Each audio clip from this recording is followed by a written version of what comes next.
Bonjour, sois le bienvenu dans Recette Roulette. La recette du jour est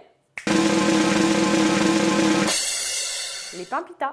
Pour 10 pitas, il nous faut 500 g de farine blanche, un sachet de levure de boulanger, une pincée de sel, une pincée de sucre et 25 centilitres d'eau tiède. Première étape, on va préparer la pâte. On va mélanger déjà le sucre et le sel avec la farine et on va mettre la levure dans l'eau tiède.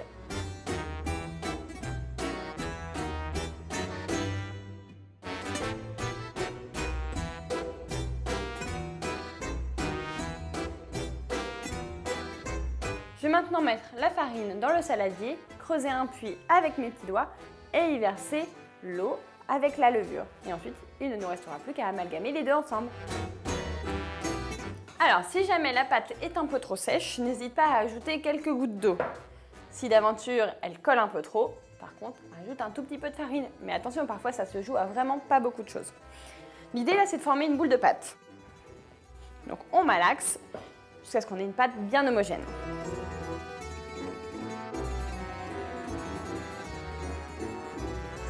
Dès que l'on a obtenu une belle boule de pâte, on va la couvrir avec un torchon bien propre et on va la laisser lever dans un endroit tiède. Donc ici dans la cuisine, il fait bien chaud. Donc moi, je vais la laisser à température ambiante. Si jamais on est en hiver ou qu'il fait froid, tu peux mettre à côté d'un radiateur ou dans ton four que tu auras préchauffé à 30 degrés. Ouh, ça a bien gonflé, dis donc. T'as vu ça? Elle est magnifique la pâte. Allez, viens voir ça de plus près. Allez, je vais fleurer le plan de travail avec de la farine. Et je vais y déposer la pâte. Allez, je vais travailler longuement la pâte jusqu'à ce qu'elle soit bien souple. Hop, alors tu vois le travail avec le poignet. On écrase la pâte, on ramène, on écrase la pâte, on ramène, on écrase. Allez, c'est la partie la plus fastidieuse, mais c'est important. Voilà, donc on la travaille pendant facilement bien 5 minutes. Plus, c'est encore mieux. Et ensuite, on va diviser la pâte en 10 petites boules qu'on aplatira légèrement avant de les faire cuire 1 à 2 minutes de chaque côté dans une poêle bien chaude.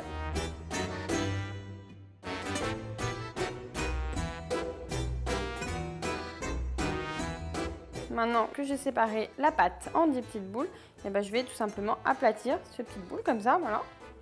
On lui donne la forme d'une pita, mais voilà, légèrement allongée. Et j'ai oublié de mettre la poêle à chauffer, sans matière grasse. C'est parti pour 1 à 2 minutes de chaque côté.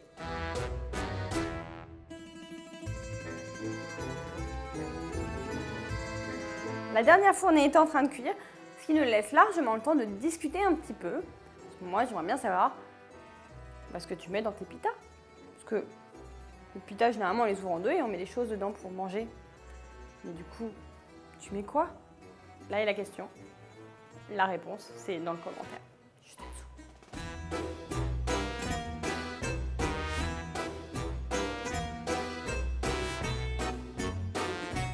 Faire ses pitas maison, tu vois, c'est pas si compliqué.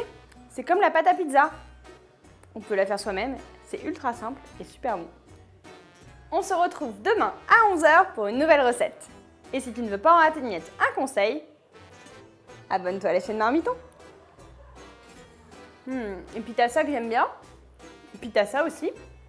Pitassa aussi d'ailleurs.